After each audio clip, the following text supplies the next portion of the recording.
Assalamualaikum warahmatullahi wabarakatuh. Teman-teman yang dirahmati oleh Allah, bismillahirrahmanirrahim. Alhamdulillahirabbil alamin. Wassalatu wassalamu ala asyrafil anbiya'i wal mursalin sayyidina wa maulana Muhammadin wa ala alihi wa sahbihi ajmain, amma ba'du.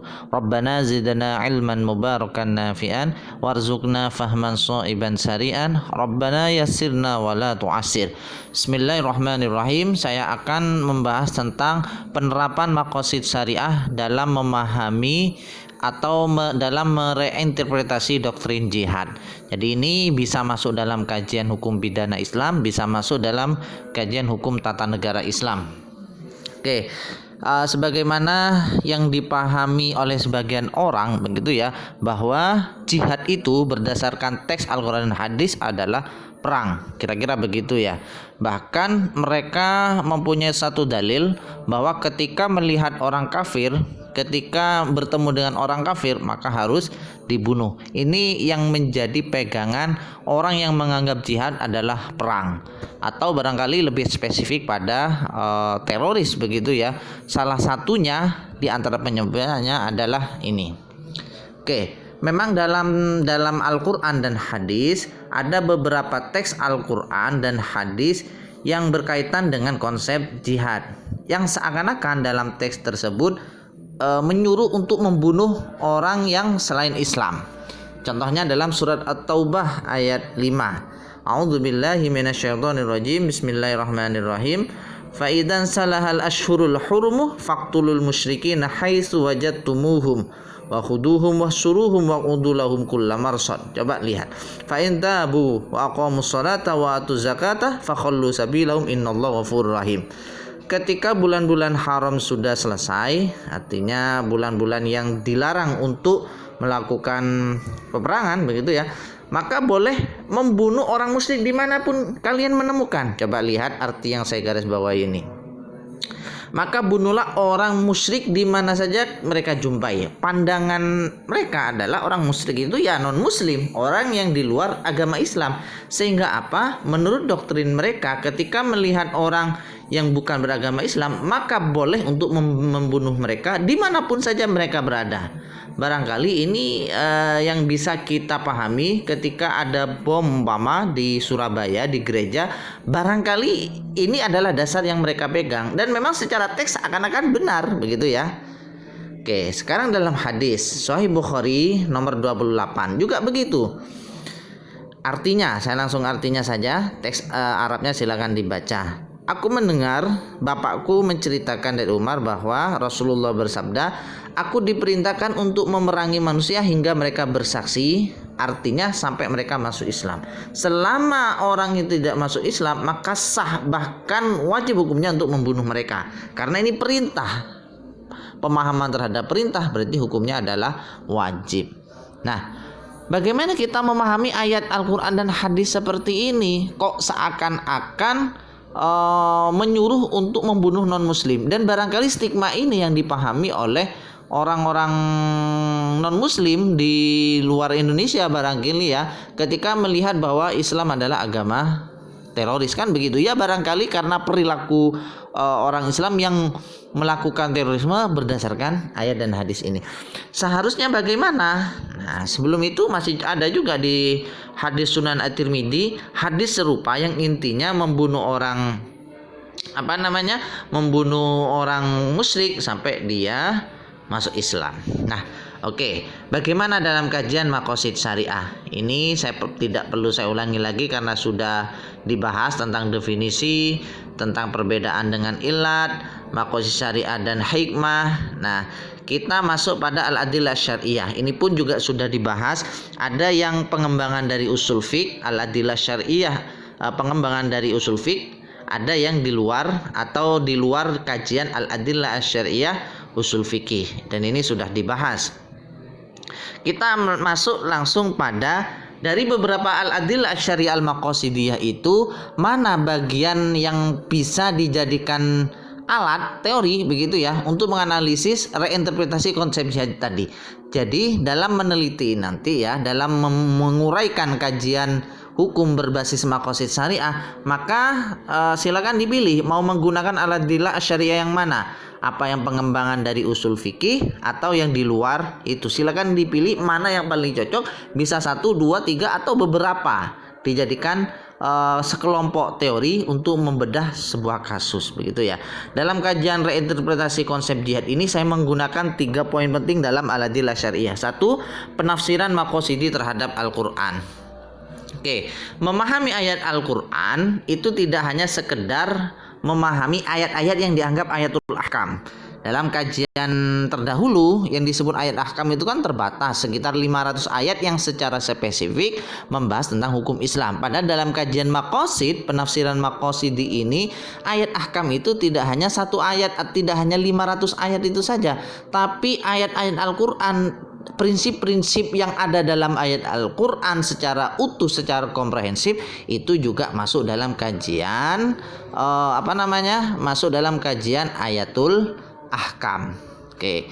Begitu juga dalam memahami maqasid kenabian, bahwa hadis Rasulullah itu juga dilihat posisi Nabi sebagai apa? Apakah sebagai Nabi yang menyampaikan wahyu, begitu ya, atau dalam kondisi sebagai panglima perang, khusus dalam peperangan saja, atau dalam kondisi seperti apa? Ini juga perlu dikaji dalam kajian maqasid syariah. Begitu juga dalam kajian at-tarji' al-maqasidi. Ketika ada pertentangan maqasid ammah yang umum dengan khusus atau yang juz'i, maka tentu yang lebih diprioritaskan adalah al-maqasid al-ammah. Nah, begitu ya. Jadi 3 poin ini yang saya pakai dalam menganalisis reinterpretasi konsep jihad ini. Di Al-Qur'an, kita bahas tentang maqasid Al-Qur'an sekarang ya. Ini dalam sebuah penelitian, ini saya simpulkan di salah satu jurnal, begitu ya. Di sebuah penelitian itu, jika ditotal secara keseluruhan antara ayat perdamaian dengan kunci damai dan salam, ini secara terjemah ya, maka jumlahnya adalah 59 ayat. Jika ayat Al-Quran semuanya berjumlah 623, berarti ayat Al-Quran yang membahas tentang perdamaian adalah sekitar 0,95% dari keseluruhan ayat. Artinya hampir 1% ayat Al-Quran menganjurkan, memotivasi untuk melakukan perdamaian, begitu ya. Artinya banyak ayat Al-Quran yang menganjurkan perdamaian itu banyak sekali. Contoh ini ya, surah Al-Baqarah ayat 256. Ini salah satu contoh saja. La ikraha fiddin, tidak ada paksaan dalam agama. Artinya perdamaian itu ada, tidak ada paksaan di sana. Surat Al-Anfal 61 contohnya. Wa in janahu lisilmi fajnah laha wa tawakkal 'alallah. Dan jika mereka condong pada perdamaian, maka condonglah padanya dan bertakwakallah kepada Allah. Jadi ayat-ayat yang cenderung kepada perdamaian itu sebenarnya banyak sekali, di antaranya ayat ini ya. Oleh karena itu kalau dikaji dari penafsiran maqasidi terhadap Al-Quran, jadi ternyata Al-Quran itu pada prinsipnya memang mengarahkan kepada kedamaian, itu prinsipnya. Sedangkan ayat tentang perang, nah salah satunya surat At-Taubah tadi itu adalah pola hubungan kedua. Maksudnya ya, jadi prinsipnya dalam Al-Quran ketika membahas hubungan antara agama, begitu ya, antara muslim dan non muslim, maka prinsip utamanya adalah perdamaian. Akan tetapi ada pola hubungan lain, yaitu pola hubungan kedua. Ketika perdamaian ini perang lah ya, tidak bisa dihindarkan, maka perang boleh dilakukan. Ingat ya, ketika jalur perdamaian tidak bisa menyelesaikan masalah, maka perang adalah jalan kedua. Jadi bukan prinsip pertama, tapi prinsip kedua. Ini kalau dikaji dari Al-Quran secara umum. Apalagi kalau kita lihat konsep At-Taubah tadi, itu memang turun pada masa peperangan. Jadi bukan pada perang, pada masa perdamaian. Anggaplah ada suatu keadaan pada masa ini ya, pada masa turunnya ayat Taubah, memang kondisinya memang bersih tegang, ada konflik antara umat Islam dengan non muslim, begitu ya. Maka wajar ketika ada ayat membahas tentang bunuhlah orang kafir dimanapun berada. Kenapa? Karena konteksnya itu memang di dalam peperangan, bukan dalam keadaan damai. Ya, ini yang perlu dipahami asbabun nuzulnya juga. Jadi ternyata surat At-Taubah tadi memang kondisinya ayat itu turun memang dalam keadaan perang, dalam prinsip pola hubungan antara muslim dan muslim itu prinsip hubungan kedua, pola hubungan kedua, bukan prinsip utama. Kenapa? Karena prinsip utamanya dilihat dari ayat Al-Qur'an adalah prinsip damai.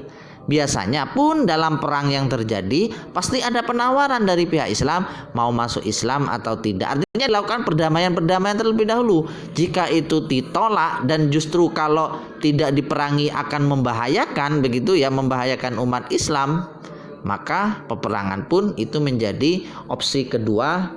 Itu pun tujuannya untuk membuat perdamaian. Nah, begitu ya. Oke, maka kalau dilihat dari kajian pertama, ternyata ayat perdamaian itu adalah prinsip utama, sedangkan ayat peperangan adalah prinsip kedua ketika perdamaian tidak bisa dilakukan.